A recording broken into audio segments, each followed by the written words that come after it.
Downtown New York is home to one of the city's most recognisable icons, the Rockefeller Center. Its interior and exterior is a trove of Art Deco treasures and a living reminder of an architectural era that was both brave and bold. Construction on The Rock, named after John D. Rockefeller Jr., began in May 1930. Its nearby cousins, the Empire State and Chrysler buildings, were all under construction at the same time. Covering 22 acres between Manhattan's 48th and 51st Streets, the centre is home to such media giants as NBC, Time Life, News Corporation and Fox News.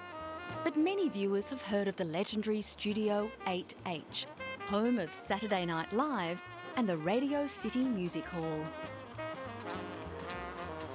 The observation deck, known as the Top of the Rock, recently opened for the first time in 20 years.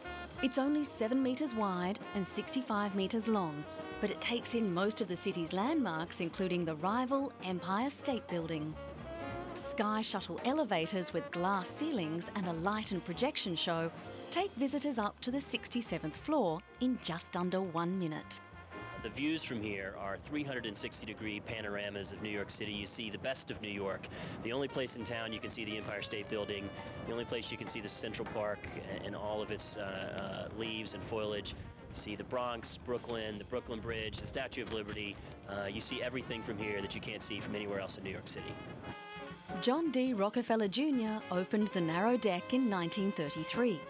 The observation deck's original Art Deco design was inspired by the decks of the great ocean liners of the era, complete with deck chairs, gooseneck features and vents inspired by a ship's stacks.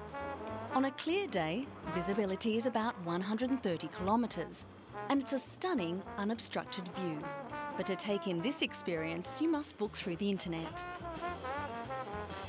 It's a great sight at any time of day. The atmosphere constantly changes and is often dramatic. Sunsets can be particularly beautiful.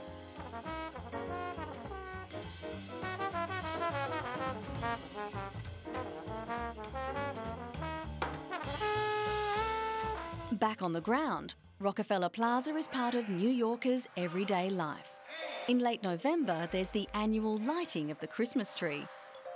In 2007, the 26-metre-tall Norway spruce was sporting energy-saving bulbs and an array of solar panels atop 45 Rockefeller Plaza to power them.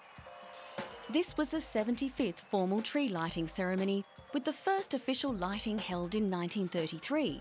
But the first Rockefeller Christmas tree was put up 2 years earlier by workers helping to build the complex. The 60-year-old spruce has been covered with 5 miles of wire and 30,000 multicoloured bulbs known as LEDs. They've taken 30,000 energy-saving light bulbs for this tree, these LEDs. It uses 1/3 of the power that we used in past years to light this tree. And then up on the building roof, they put 363 solar panels, and the biggest solar panel in New York City, to light this. It feeds into the grid and powers this tree when it's lit. For many, it's the start of the festive season. I've done it more times than anybody. What keeps you coming back?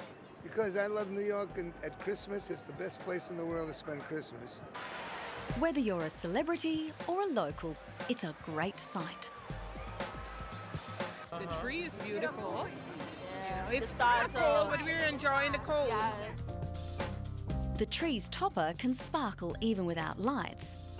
The Swarovski star is adorned with 25,000 crystals. But New Yorkers believe the Rockefeller Center has a special sparkle all of its own. I've been coming here every Christmas season with my parents since I was a little girl. And, you know, tonight being the first night that it's lit, I just think it's so magical.